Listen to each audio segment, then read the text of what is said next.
Hi, my name is Lisa Titano, and today I want to talk to you about how your lower body posture, meaning your pelvis and your low back, can play into low back pain. What a lot of people don't realize is our bodies really thrive off of movement. And when we don't move, when we sit all day, muscles shut off and other muscles become very tight and weak. When we look at the hips are really the foundation for our lower back, and they dictate a lot of what our lower back movements really are. All right, so two common postural faults that we fall into is either when our pelvis tips anteriorly or when it tips posteriorly. And now this really influences the position of our lower back.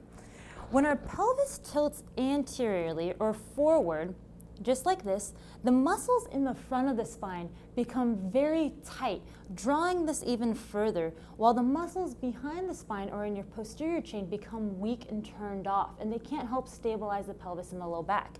In turn, with this anteriorly rotated pelvis like this, you start to overarch the lower back.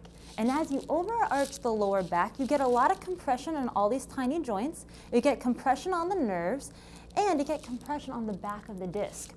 All of this can lead to degenerative changes or even microfractures of the lower spine. The other common fault that we talked about was when our pelvis starts to tuck underneath us just like this. When this happens, the muscles in the back now become overactive and tight, while the muscles in the front become very weak and turned off. As you start to tilt the pelvis forward like this, the lower back begins to round out. And as it rounds out, it opens up all these joints, but it also opens up the disc. And as the disc opens up, there's a small portion of the disc that pops posteriorly or backwards. And over time, as that stretches, it becomes weaker, and that could lead to a lot of herniated disc.